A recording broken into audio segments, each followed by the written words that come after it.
On this episode of ResiWeek, Wave merges with AVAD, the presidential alert sets off glass break sensors, and kitchen technology is the new frontier. All this and more on this episode of ResiWeek. The network for the AV industry. What are you listening to? This is AV. This is AVNation. This is AVNation. This is ResiWeek episode 140, Crack the Code. Support for AVNation is brought to you by Middle Atlantic, what great systems are built on, and by Audio, a leading manufacturer of professional PTZ cameras, Pro AV solutions, and UCC integration systems. Welcome to ResiWeek. This is your weekly wrap-up of all the latest news and stories for the residential AV industry. I'm your host, Matt D. Scott, for AVNation.tv. And today I'm pleased to be joined by the one and only Richard Fregosa. He's the founder and principal of Fregosa Design. How are you, sir? Good. Mellow West Coast greeting, guys. I'm glad to be here this time. Thank you for joining us. We also have Stephen Bronner. He is the president of Pro Audio Georgia. How you doing, bud? Outstanding. All the way across the country. East Coast greetings to you guys. Very nice. And last but not least, rounding out the middle, we have Tim Albright. He is the CEO and founder of AVNation.tv. How are you, bud? I am well, sir. How are you? Good. We've got like all four quadrants. We got north, south, east, west, everything. Well, I'm in the middle. I'm not north or south or east or west. I'm working it here. Come on. And I don't know if you heard it, but he called you round too. That's not very nice. Well, it's a fat joke, which is appropriate. So I just, buddy. Hey, if it came in and that's where you took it, there you go. Let's jump right in, gentlemen, to the first story that comes to us today from Residential Systems. Wave Electronics is going to merge with AVAD. The new company will be headquartered in Houston, Texas, and serve residential and pro AV markets. Rich, I want to start with you on this. AVAD's been a big mover and shaker for quite a while. This continues to add to their locations and prevalence. Is there any negative takeaway from this move? The only takeaway, relatively speaking, and we've talked about this before, is that you have a departure from local service-oriented distributors. You know, basically the old rep model. A lot of times the distributors, when they started out, tended to be manufacturers reps who were looking to offer services beyond just the lines that they had. So the concern always becomes when you centralize the process and you become a larger national organization, you're going to lose some of those local roots. You're going to lose some of the regional differences. But it's a flip. You know, obviously a larger organization is going to have more buying power, which typically translates into better pricing for the dealer market the distributor market that's coming through. Sometimes, though, it becomes at the cost of what? In personal service, and especially in the custom industry, there's a lot of times that when you're dealing with distributors, at least some of the smaller ones, that you were getting engineering support, you were getting sales support, you were getting on-hand support from trained technicians that potentially as you get larger, you start going into a call center. You start going into somebody who isn't even in your region, but their desk, their sales desk is going to be dedicated to, say, the West Coast. You do get the benefit, though, of expanded hours, potentially shipping, so it's a double-edged sword. There's always going to be some pros and cons to growth like this.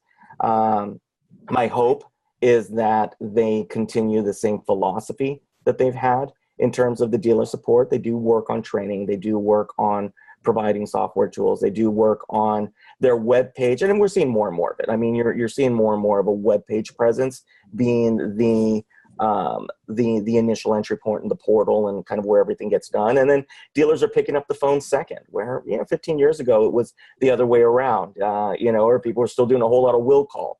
But you're seeing more and more that dealers are trying to find ways to have equipment drop shipped to a site, not necessarily warehousing. So I've got a wait and see attitude with it. I've had a good relationship with AVAD. Wave is a little bit outside of the West Coast, so I haven't had as much experience with Wave at this point. But in terms of the experiences that I have had, they've all been positive. So It was inevitable. I mean, it's more and more we're seeing this with the manufacturers in the industry. It's not surprising that we were going to see it with the distribution side. Very good. Stephen, when you look at this and you look at a map at their locations, Wave seems to be fairly extensive through definitely the lower half of the U.S. with very limited in the north. Is it surprising that this merger didn't come with someone who has different locations? Because when you look at AVAD's map, by contrast, there's a lot of those locations that are very similar.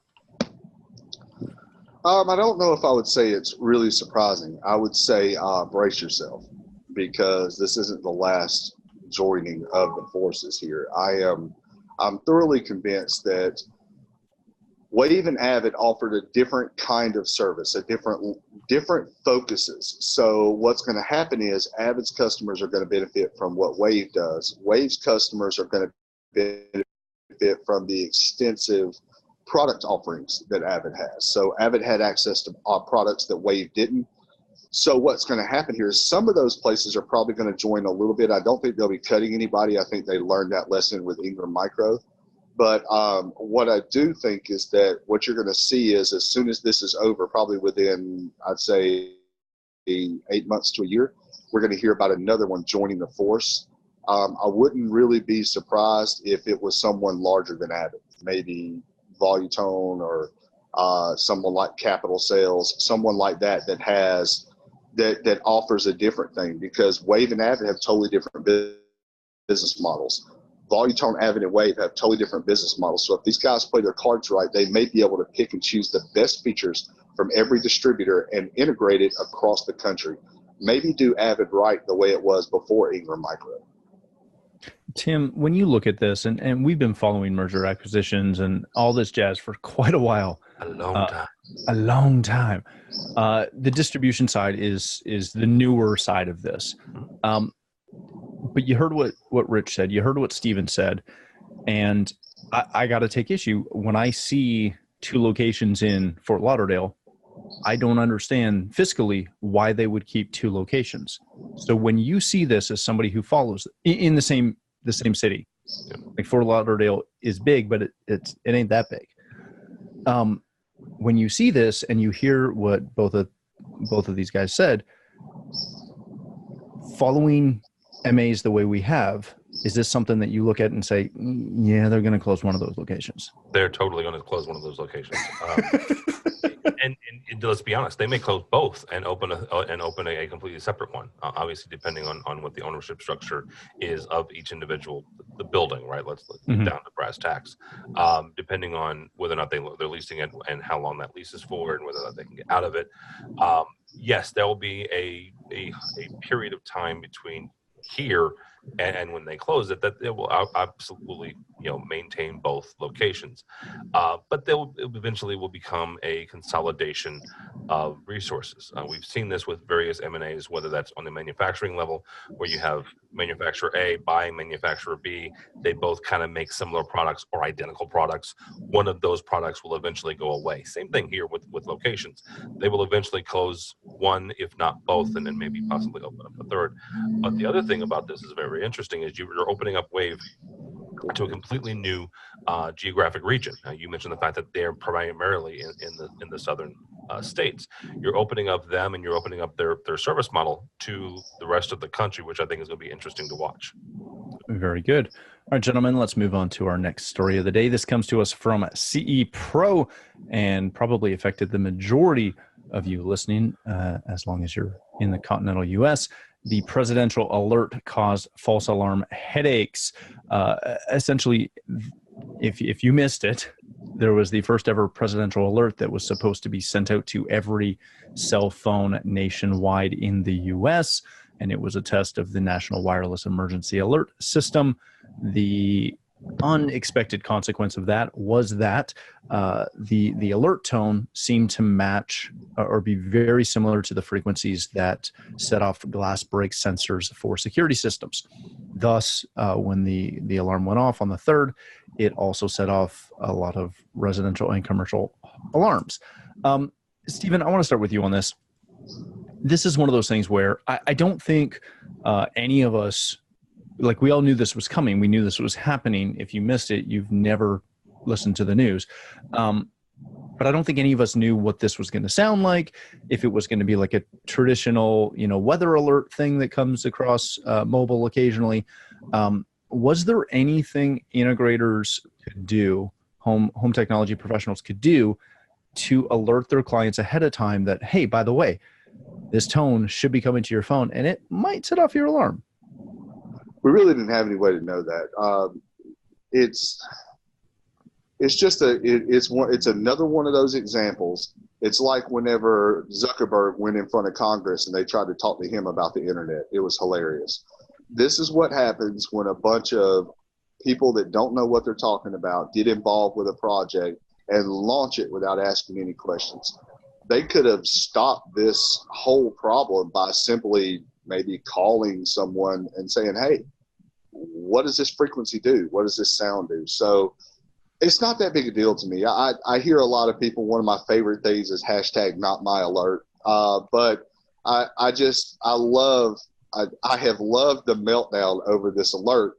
But other than that, it's just part of life, man. You got to think about what we do for a living. Even guys that we work with on a regular basis have no clue what's going to happen when they hit that button for the first time. Yeah. That's what separates us in our industry is those of us that know what that button does and those that don't. Well, this is the same thing that just happened to our government. They put out an idea. They had no clue what was going to happen when they hit the button.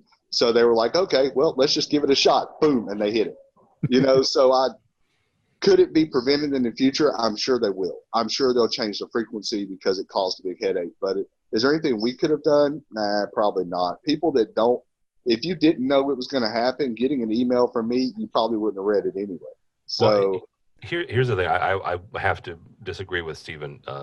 Just one point. I don't think they're going to change it. I don't think they give a care. I really don't. I mean, you mentioned Zuckerberg and Congress and trying to understand exactly, how they make money when they're on the Facebook. Facebooks. On the Facebooks, plural, yes. The Facebooks. That is transmitted on the tubes. On the tubes. Way older internet joke.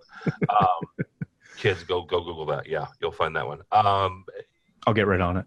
Yeah, I don't think you're not a kid anymore. I don't think that the government cares, and here's the reason why.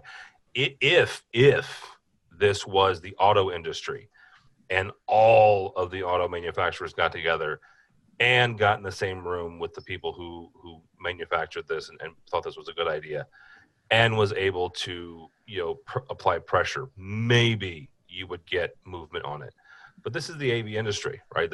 Yes, it's residential, and yes, there was a lot of homeowners that were involved, but I don't think you're going to have quite the groundswell of noise regarding this as you would, an election cycle or some other act by Congress. So I don't think that the government's going to do anything. So residential dealers are going to have to say, look, you might want to mute your phone if this is coming. Now, you're just wrong. That's okay. And it won't be the last time, and not the first. I would add the fact that they didn't even consult with the FCC, who is, should have been an integral part of this. That it was ready, fire, aim. So at that point, when you're not even going to address the situation with the governing body of airwave broadcast, who handles all other emergency broadcast system transmissions, but then just decided, unilaterally to impose it again. There could be a variety of reasons of what stemmed this in the first place. It was haphazard. It was not well thought out. And so what's going to wind up happening is that, this is the after effect. It's everybody else's mess to clean up. It's not even a matter of, will it get better? I agree with Tim. I don't think it'll get better. I think it will just be what it is. I think that it was more potentially a proof of concept as opposed to a viable warning system to begin with. And then there's the tin hat, the foil hat part of me that it goes, well, how is my phone being tracked? How is that unilaterally being broadcast to it? How are they dealing with the telecommunications companies. How is that information being tracked? Is that information logging to me only when I'm within U.S. cell towers? Is it something that's tracking me when I'm outside of U.S. cell towers? I mean, it creates more questions than it provides answers when a unilateral decision for this potentially for the common good. But it just wasn't explained. It was just said, we're going to test this. Well, great. There was the debacle in Hawaii that occurred with it the first time. You would think at the very least there were lessons learned from that. And if nothing else, that it would have been done in concert with the FCC. So, what stemmed the decision in the first place? Yeah, I'm not quite sure, but I do agree with Tim. I think that there was no forethought. And because of that, I'm pretty sure there's not going to be a whole lot of afterthought either. No, there wasn't a ton of outrage. Now, just to throw a wrench into it, how do we know that they didn't consult with the FCC? And the FCC, who, let's be honest, doesn't really care about our side of the industry at all, said, oh yeah, that's fine. Go ahead. Whatever. They did. FEMA worked with the FCC and they worked with the FAA to make sure it wasn't interfering with them. But here's the thing. That just because they work together, like Rich said, that doesn't mean they actually listen to each other. Like, they may have called FCC and said, hey, we're going to do this. And FCC was like, we'll get back to you in 7 to 9 business days. And they're like, yeah, we're doing it tomorrow. Well, and the other thing is we're all assuming that the person that was doing this alert knew what frequency they were sending. That's an awfully big assumption, I think. So just to bring this full circle back to our industry and the non. And just for the record, the 3 U.S. citizens here, we're all going to be put on some list. Matt's probably going to be a bit on. I'm fine. I'm perfectly fine. Yeah. They couldn't find me. My phone didn't go off. Yeah, exactly. I turned mine off. But just to bring this full circle back to us and our industry and how we can utilize this, is there value collectively from the 3 of you in sending out some sort of communication of, hey, just so you know, when you get these alerts in the future, there's a potential that it will set off this alarm. If it does, call your monitoring company or call us or whatever and let them know it's a false alarm? Or is that just over communication? It ain't gonna hurt. Yeah, it's not going to hurt, right? It's not going to hurt. And I wasn't kidding when I said you might want to mute your phone if you know that one of these is coming. That way you don't. Can you mute your phone? Yeah, I thought the whole concept of this was that if it was muted, it wouldn't matter. Caveat: I have an iPhone and I'm on AT&T, so those two things going in. But I can't tell you the last time my phone was unmuted, and the tone did not go off. Now I got the alert, absolutely, and the little message came up on my display, but the tone did not go off on my phone when it was muted. Look into the camera, my people. If your phone does not have a switch to turn it off, you may be in trouble. Yep. Honestly, I feel like I have my phone muted right now. It doesn't. And yet it still went off earlier in the meeting. It buzzed. Oh, it's an aggressive buzz. Yes, it is. So no, I think that everybody here has an extremely valid point. I just feel like the reason why they're going to make some changes is because it affected the alarm industry. And like it or don't like this administration, they're pretty big on law enforcement, listening to law enforcement. So they may or may not listen. But I think that because it affected the law enforcement industry and the alarm industry, they may listen. So we'll see. We'll be back in 3 months and we'll see if they listen. All right. We'll pay attention to that. All right, gentlemen, let's hit the last story of the day. This comes to us from the good people at Forbes and Jamie Gold. The next growth opportunity for home technology is, you guessed it, the kitchen. When you read through this, Jamie Gold is a contributor. She writes about homes and health, and it sounds like she was at CEDIA and was following closely the National Kitchen and Bath Association partnership with the CEDIA Expo to essentially do the technology tours and show designers how technology fits into essentially kitchen and bath spaces. When you read through the article, there's a couple of really interesting numbers and figures in there, specifically that some of the features that are being recommended by designers are mobile device charging stations at the tune of 66%, centralized lighting control at 45%, and automated faucets at 43%. Tim, I'm starting with you, which is entertaining because you're not an integrator at all. But I so want an automated faucet. But I have a system when I do these shows, so you're stuck being the starter for this. You were at CDU with us. Yep. You saw the booth for the Kitchen and Bath Association.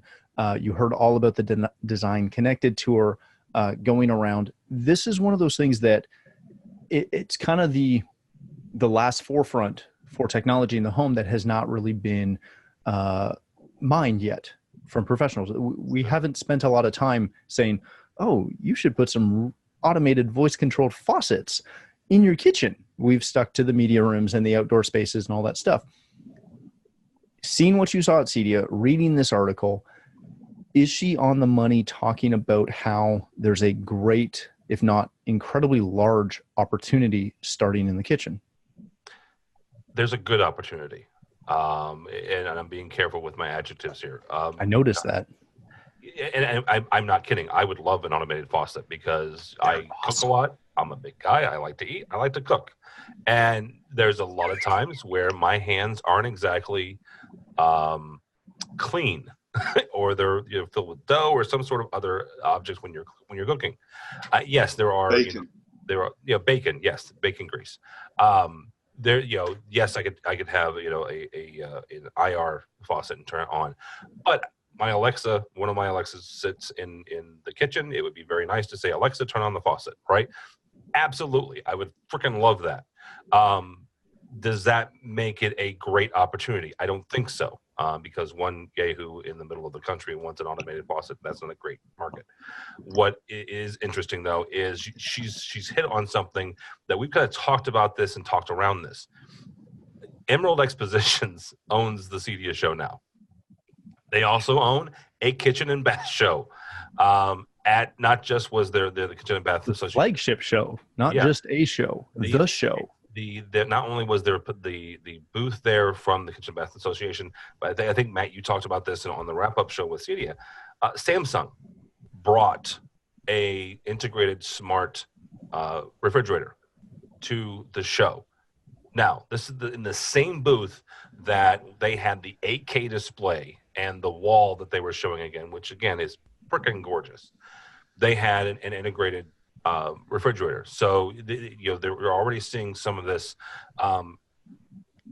introduction of the kitchen, of the integrated and smart kitchens to this channel.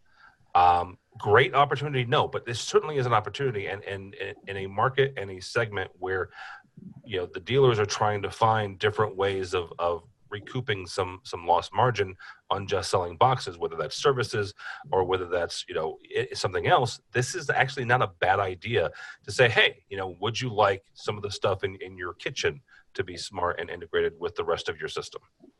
Yeah, very good. Rich, there's a lot of really good information in this story, but one of the things that got me was this quote. Features that both designers and consumers are interested in include appliances and faucets that send failure and leak notices, cooking appliance that sends overcooked or being intentionally left on, and sensors that can track your food inventory, etc. When you hear that some of that is the normal realm of what we do. The lighting control that we alluded to earlier, totally within an HTP's realm. Automated faucets, maybe not so much, but the voice activation side, 100%. When you look at this from a marketing standpoint, it might not be something you want to hitch your wagon to, that, hey, I can sell you a faucet that sends you a leak notice, but it's also a really good part of that, living your life better story. Where does this, are we making much ado about nothing? No, it's for integrators. It's always been a matter of how do you crack the code in a house? How do you crack the code with the design community? Some integrators are better at telling that story than others. The issue has always been, when dealing with the design community, is how do you package technology in a manner that it's approachable to people who view themselves as non-techie. You'll get that every time when you speak with somebody or with the designer, the first words that'll come out of their mouth is, I don't need anything fancy. I don't need anything. I just want it simple. And where we've always had an issue is we've never properly sold how simple works, what that technology does ease that concept. They think of technology, they think of complication. For a variety of reasons, whether it's their phones or their tablets or all of the other things that are going on. And we're seeing this already with the GAFA push it, I mean, look at the variety of the home assistants, right? You've got the Google, you've got the Apple version, Echo's trying, they're trying with the Echo Show. Facebook just day before yesterday released their unit that they are absolutely planning on being in every kitchen in the country. I mean, let's not, let's take a look at where is that place going to be? And the way the living styles have changed, the kitchen and the communal area, that kitchen area is central to how people are living their lives. Everything emanates out from it. And you can see that in the architectural trends in terms of open floor concepts. So it is a continued evolution of these spaces. And how do you get yourself in these spaces? By opening it up to designers, that is the sell. Is saying, this has nothing to do with you can call grandma while you're cooking, hands-free. It is what Tim was talking about. You want to be able to go in, your hands are full. How can you achieve a goal in there? How is it relatable that they see as an everyday occurrence as opposed to kind of a feature or something that would be nice? And we're seeing it more and more with these activated devices. On the other side, where it's difficult for us, and just I think yesterday, Rich Storger from ADA wrote a piece called what are we doing necessarily to the sound in these spaces, where he said, not every toaster needs to be a speaker. And so we also are on the flip side, which is we are also undercutting ourselves because we also are getting away from some of the premises of what we do as an industry as well. And bridging that all together. I think that it's a good stepping stone. I think that there are more products out there that are coming from outside the CI market that are making it more palatable for designers and for homeowners to accept it into these spaces. And I think it's now just a matter of training our integrators to be able to use that as a launch off point. And that's always been the sticking point.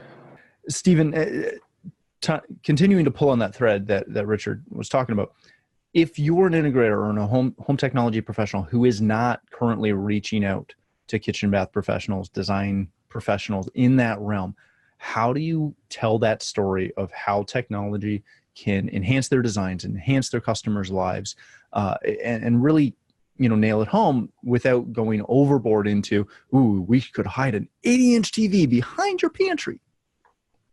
I don't know. I don't think anybody outside the design industry has quite figured out how to speak designer. But what I will say is that you're right about them wanting to keep it simple. The problem is that is an extremely subjective term. And that is what I have run into in having that conversation is simple is very subjective. Simple to me is one thing, to you is something else. So what I would challenge everyone to do, if you want to know what it would be like to have technology in everybody's kitchen, I would recommend you try going and watching the video Alexa Gold. It's a short done by SNL, and it is hilarious. It is exactly what I picture happening when we start putting these things in everybody's kitchen. It goes everywhere from Alizé, what's the temperature outside? Elena, turn my TV channel. I mean, here's the thing. People want things to be advanced when they need to be advanced, but I like to cook. My wife likes to cook. If I filled her kitchen with technology, she would hit me with a pan. I'm not filling her kitchen with technology. She wants to keep it simple. I personally feel that is one room in the house that I am perfectly happy staying away from. I'm not hungry. I'm eating well. My company's growing, and I stay away from the kitchen. Yeah, we do lighting control.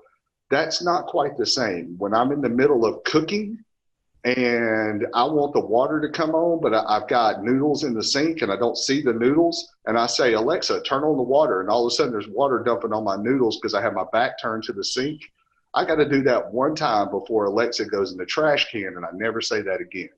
So that's my opinion about the kitchen. I know there's money to be made, but we need to think about our clients' lifestyle and how they're going to use the technology, not just try to sell them boxes. That's not what we do. We're lifestyle engineers. We go out and we take this technology and we make it more fun and we integrate it. We don't need to try to put a box in every room. I just think that's a terrible idea. All right, gentlemen, thank you so much. We're going to wrap it there. Rich, if people want to connect with you, where can they do that? Well, you can obviously find me here at AVNation.tv, either spending my time with you gentlemen or with my compatriot Steve Greenblatt over on the State of Control. You can also find me on Twitter at rfragosa, or you can head on over, type my name into the intertubes, and invariably things will wind up. If I can, at the very least, I can yell at you kids to get off my virtual lawn. Very good. Stephen, thanks so much for joining us from a website or a job site again. This one not as WITSEC level, but notwithstanding. If people want to connect with you, where can they do that? People can connect with me at ProAudio_GA. They can get me at ProAudioGeorgia.com. ProAudio_GA on Twitter. ProAudioGeorgia.com is the website. You can reach out. I'm pretty much on every major site, every industry. And I will say this. Do yourself a favor and try to figure out if you think Mark Zuckerberg made it out of that chamber without having to set up somebody's Wi-Fi. Very good. Tim, on that note, if people want to connect with you, learn more about what you're doing, what we're doing, and hear you complain about the Blues and the Bears, where can they do that? There is no complaining about the Bears right now. They're number one team in the NFC Central. Thank you very much. Terrible division. Terrible division. How'd the Cowboys do? Yeah, we suck. Okay. All right, so you can find me on no, we're terrible. Tim David Albright on the Twitter. Flag on the play. Yeah. The Blues aren't doing. They're having a rough start, but it's a long season. Very good. Thanks, gentlemen, again for joining us. For myself, if you'd like to connect with me, you can find me at Matt D. Scott on Twitter and many other social platforms. But more importantly, please stop by AVNation.tv, where you'll find this show as well as a wide variety of our other shows with all the verticals that we cover. When you visit the website, please take a moment to check out our underwriters. We are extremely thankful for their support and ask that you support them as well. Thanks again for watching. That's all the time we have for this episode of ResiWeek.